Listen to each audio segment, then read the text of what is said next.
Hello and welcome to Web3 Diaries. I'm your host Roshni Shingre. Hello, I'm your host Shikha Singh, giving you your daily dose of new snippets from the Web3 universe. Hello, I'm your host Vishakha Thakur. Let's have a look at the news for today.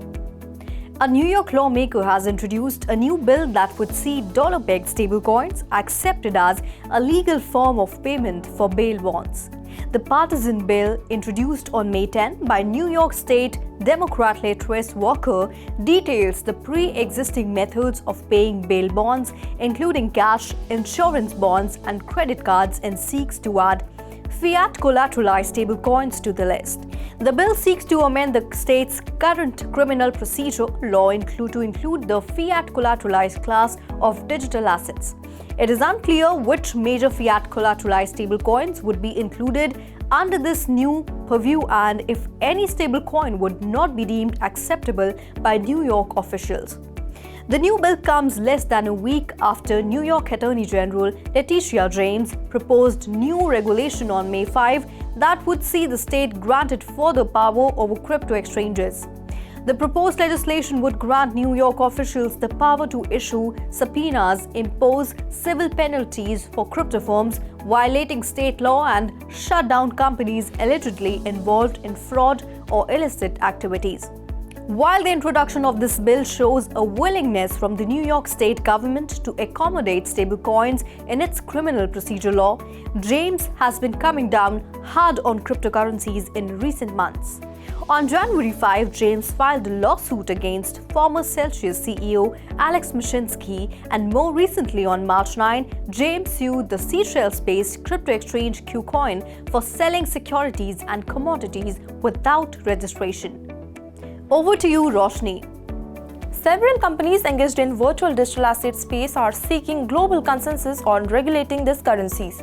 On the sideline of conference, they argued that the fire hose of differing regulatory approaches to VDA lacked the global consensus needed to attract established investors that would create a maturer market. Recently, the European Union finalized the world's first comprehensive rules for crypto asset markets, known as MiCA, but others like Britain and the United States are further behind.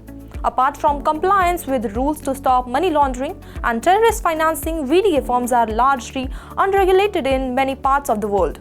It's really commendable that Europe was able to get that done so quickly, Hester Peirce, a commissioner at the US Securities and Exchange Commission, told the Financial Times conference. If we build a good regulatory regime, people would come. I think you will see that with MiCA. We are shooting ourselves in the foot of not having a regulatory regime in the US, Peirce said. US Congress needed to decide which regulatory body has authority over crypto, Peirce added. US derivatives watchdog CFTC is also casting an eye on the sector as the need for clearer rules becomes more pressing after last year's collapse of crypto exchange FTX. But in the absence of other legal frameworks, EU rules will inevitably serve as international norms until there is consensus on the global standard, said Eva Gustafsson, head of public affairs at crypto firm Copper. Global standards and harmonization as much as possible are key. There would be a global policy proposal shortly from IOSCO, an umbrella body for securities regulators. More clarity on regulation could see more traditional institutional investors entering the crypto market to mature it further. Over to you, Shikha.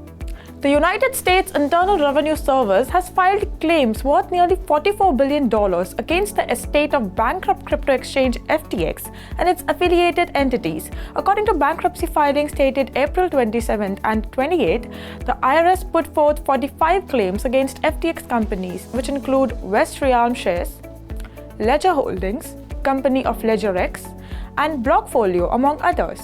The largest of the claims include $20.4 billion and a $7.4 billion claims against Alameda Research LLC and two claims totaling $9.5 billion against Alameda Research Holdings Inc.